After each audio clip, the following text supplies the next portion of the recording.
Hi, this is On Imagination with a Healing Garden. This is a special edition. This is to one very specific person. I am not talking to anyone else except you. I just read your comment, and I want to thank you. I'm going to be raw, I'm going to be real, and I'm going to be blunt, but this is for you.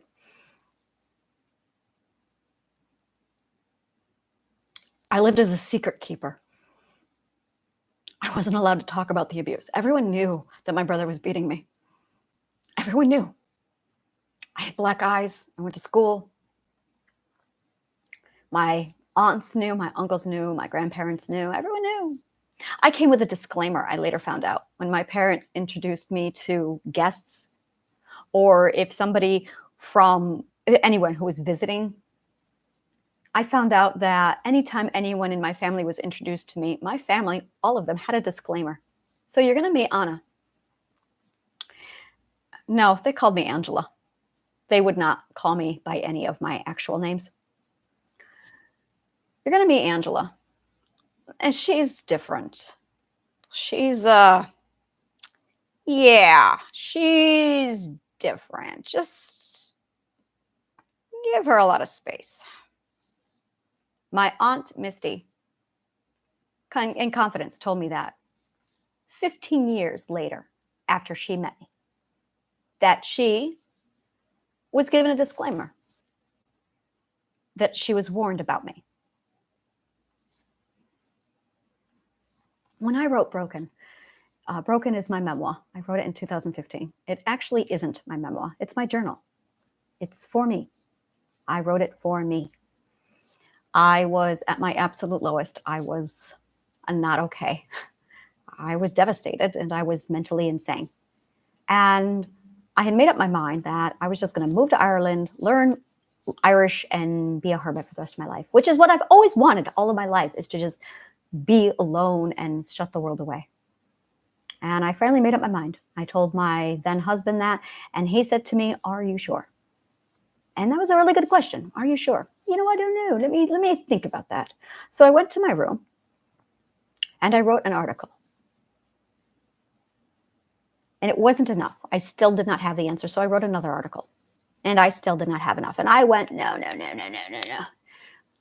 This is the big question. Let's examine this because it's what I do. So I sat down and I wrote. I wrote it the only way I knew how. I wrote the world exactly as I saw it. Raw, real, 100%. I wrote it all down. 90,000 words in 2 weeks.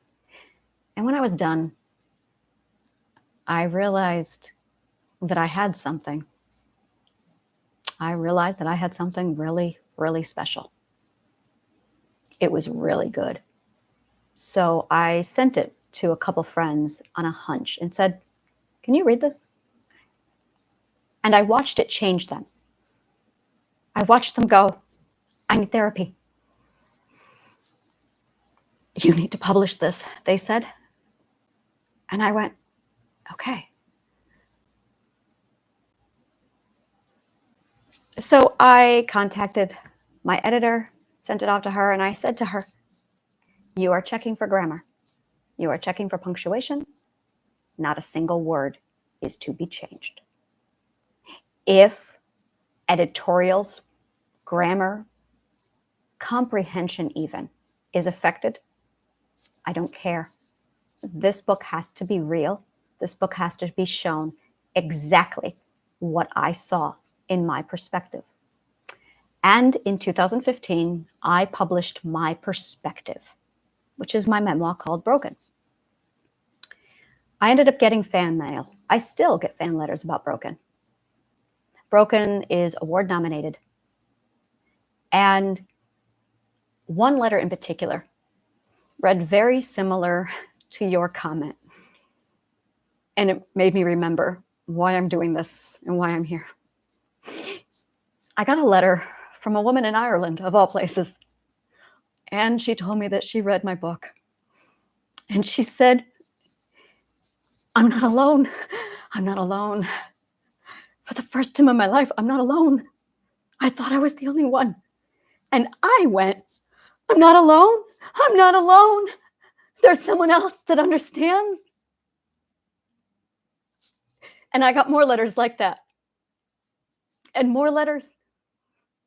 And I started to realize we've been isolated so long with the abuse, and we've been told you don't talk about it. So we don't talk about it. And I am so lonely. So I came up with this plan to, I forgot, this was my mission. I forgot my mission. And you helped me remember why I'm doing this. I had forgotten.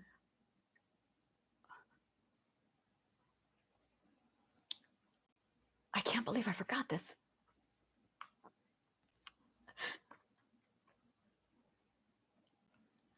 I realized that if I was at a fixed point in my isolation, and you are at a fixed point in your isolation, and that lady in Ireland, all of us were at fixed points. I thought, what if we all could communicate? And what if we all came out and said, this is my story.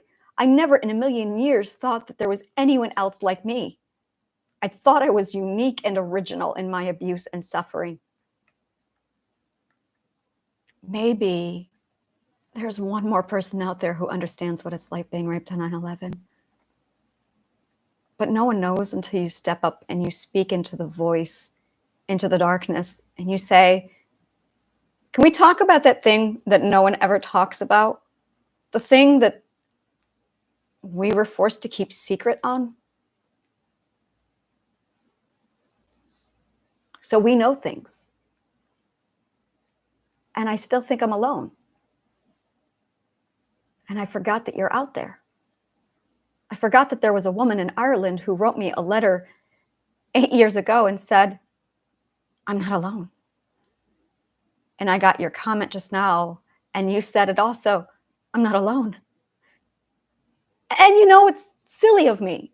I was reading the journals of the Colorado kidnappers. And she described the abuse was identical to mine. How she would dream and fantasize and slip into other worlds while he was doing that to her. And I just remember thinking, oh my God, others do that too. I'm not crazy. But we don't talk about the crazy because you don't talk about the crazy. Well, I'm talking about the crazy. And I realized this is the big realization that if we're all too afraid to sit in the dark in our silence, what if one person was to go first? What if one person had the courage to stand up and say, I'm going to tell you what happened to me, and I'm going to tell you what that abuse did to me, and I'm going to show you what I see, and I'm going to say all of the secrets. And I thought, what if I was the first disobedient one? Because the ultimate obedience is don't say it.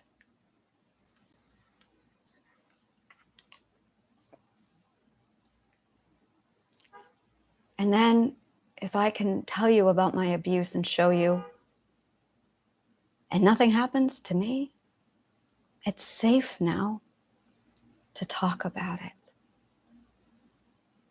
It's safe now to talk about it. Because I'm talking about it and nothing's happening to me. what they did to me.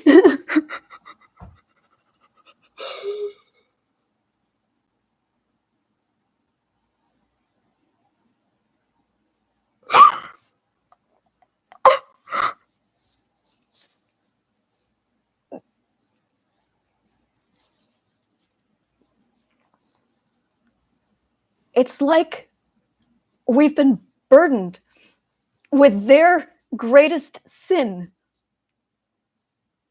And then we were told that we couldn't tell anybody.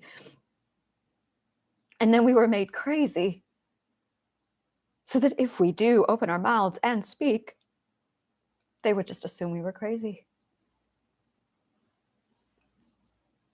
But you know what I know. It's not unique because we're not crazy.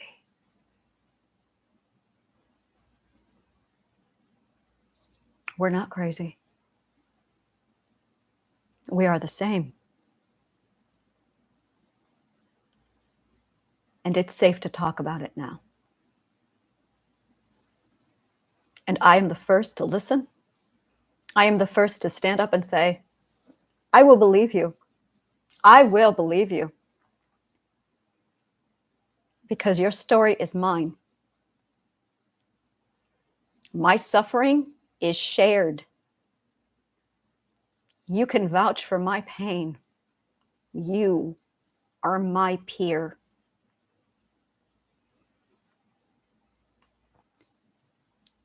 And that's why I started this. Because I was willing to be the first. Just to show you that it's safe now. It is safe now to talk about it. You can talk about your father's raping you. And I will believe you. And I will give the world the names for what's really going on. And I will give you the words you need to tell them that's perspective abuse. You have a fear of not being in control, and you are using my perspective against me to keep me a silent, obedient slave so you can continue to use perspective abuse on me. And the world now knows what you are doing, so you can't do it anymore. That is my purpose.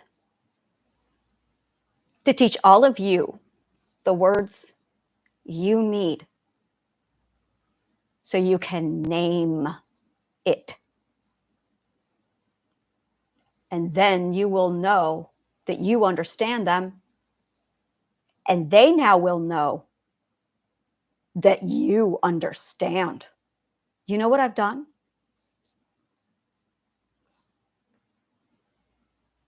Wow. I know what I've done. An abuser needs two things. I was wrong. An abuser needs three things. The first one is a victim. Cooperation. But there's a third thing they need.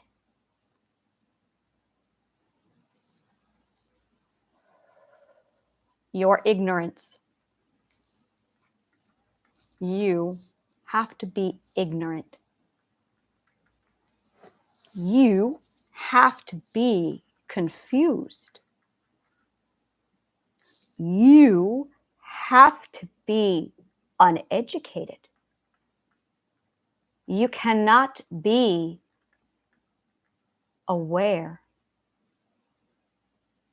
All right, guys, listen up. This is it. You never want to be abused again? I can show you how. This is the formula. I have a lot of formulas like this, by the way. I just need to write up the formulas for you and then give them to you. Yes, the formulas. Why am I not sharing with you my formulas? I have psychology formulas that if you do A plus B plus C equals D, that's how I cure mental illnesses. I have formulas. So this is the formula for preventing abuse. Are you ready? Write this down. Memorize this. Internalize it. And then click on the link below and I will send out emails directing you as to the next course of action. This is literally the cure to abuse, to prevent it from happening again.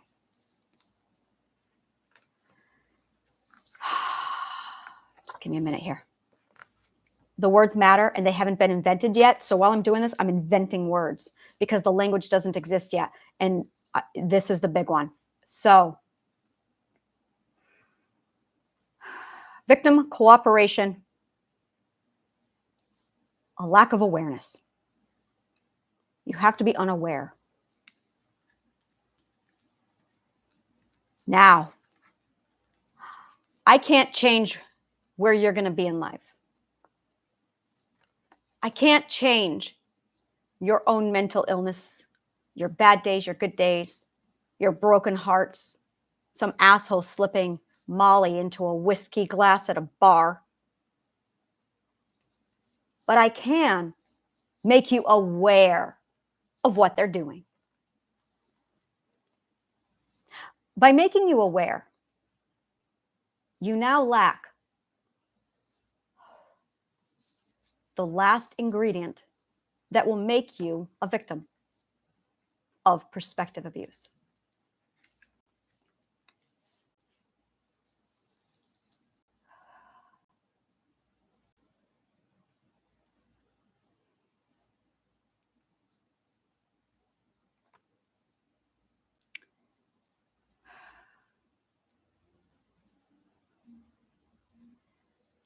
They are using your perspective against you to deliberately confuse you so that you won't know what it is they're doing, so they can keep doing it.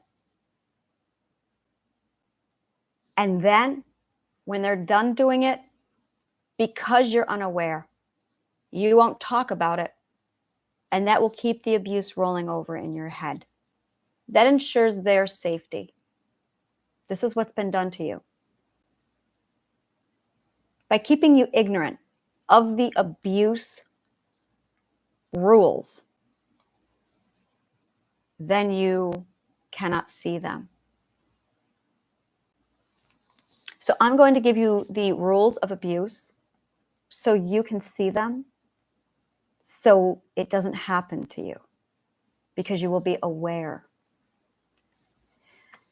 First, they commit perspective abuse.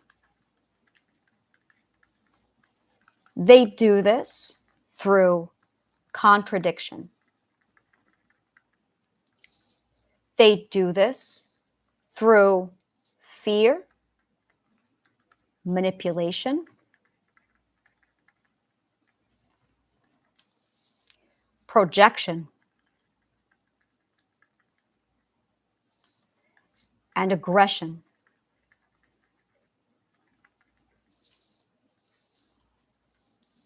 When they use perspective abuse against you, it creates the emotion confusion in you. And that leads to self-doubt.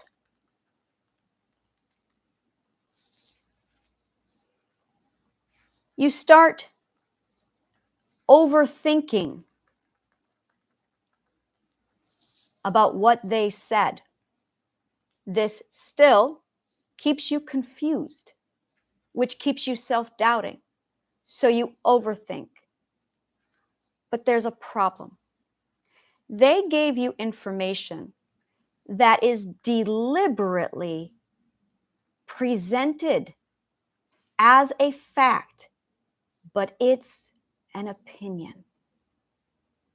The abuser's loophole is presenting a fact that is, in fact, an opinion.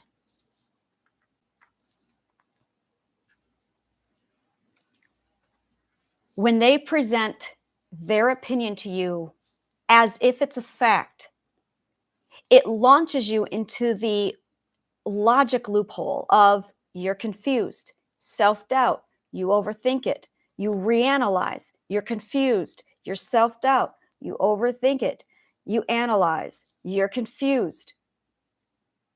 While this is happening, the abuser then gains your trust through reassurance.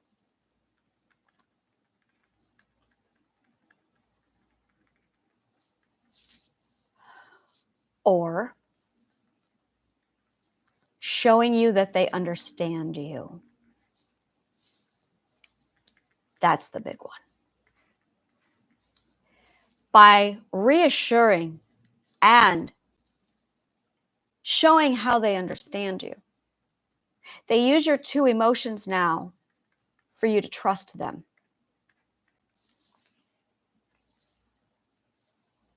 So next time they give you an opinion claiming it's a fact, and you launch into confusion, self-doubt, overthinking, confusion, self-doubt, overthinking, and you get stuck in that loop again, they can swoop in, abuse you, and swoop out without you even knowing it. That is abuse. In that mental gap of confusion, self-doubt, overthinking, a few things take place. One, we lose memory. There is a memory gap. I really need a physicist or a neuroscientist to sit down and test this shit for me and then call me. There is a memory gap in the confusion, self-doubt, overthinking cycle. So you don't quite remember what's going on. As a backup, your memory enhances the memory, locking it into place as a trauma memory because you don't have a memory of what actually took place and you require to overthink it. So the memory gets locked into analysis. When the memory locks into analysis, PTSD occurs. Now you are in the confusion, self-doubt, overthinking cycle with that image, that memory being locked into analysis while your entire nervous system is rewritten. That is PTSD. Now, depending upon how you were abused is going to depend upon which type of PTSD you have. Narcissism is a kind of PTSD. ADHD is a kind of PTSD. Bipolar 1, all of these behavioral defenses, every single one of them is a type of PTSD. Some PTSD types trigger repeated memories, while some PTSD triggers create behaviors. Others create addictions. But it's all PTSD. It's all a catalyst triggering a behavioral response. And it all depends on how you were abused because of the confusion, self-doubt, overthinking loop caused by a fact that was presented or an opinion that was presented as a fact. So then it locks it into analysis for processing. And the cognitive core, the subconscious mind, is desperately ripping it apart, trying to figure out where the inconsistency is. So you end up stuck in PTSD for decades.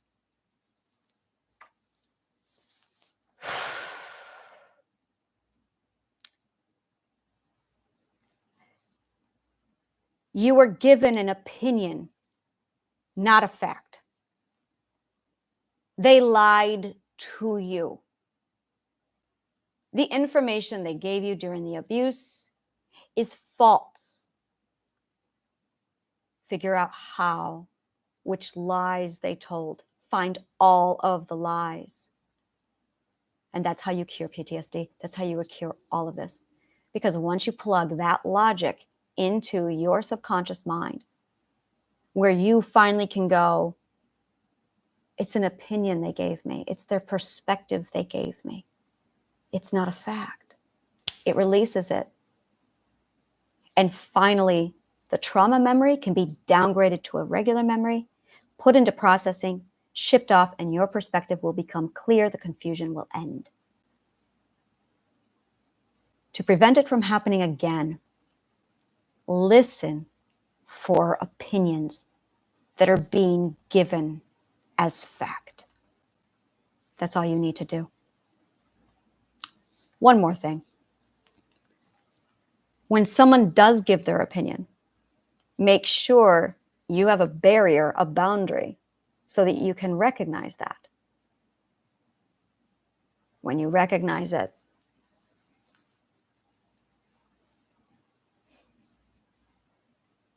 you'll know exactly what game they're playing.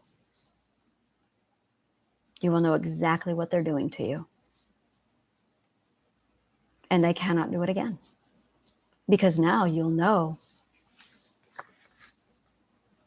that you can't trust them. So they don't understand you. They're not reassuring you. They're manipulating you. Try it. If you need any help at all, I'm here. But try that. I have one for PTSD. I have one for, well, that is the one for PTSD. Well, that's the one for prospective abuse. My question is that all that's needed? Is that all that's needed? I think it is. I don't think you need any of my other programs. I think that's the only one you need. You have to find all the lies, all of the opinions that were presented as fact. The ones that were presented were by fact were just from a different perspective, not yours. You've probably grown on from that perspective. You probably were never even in it, but you were forced to live it.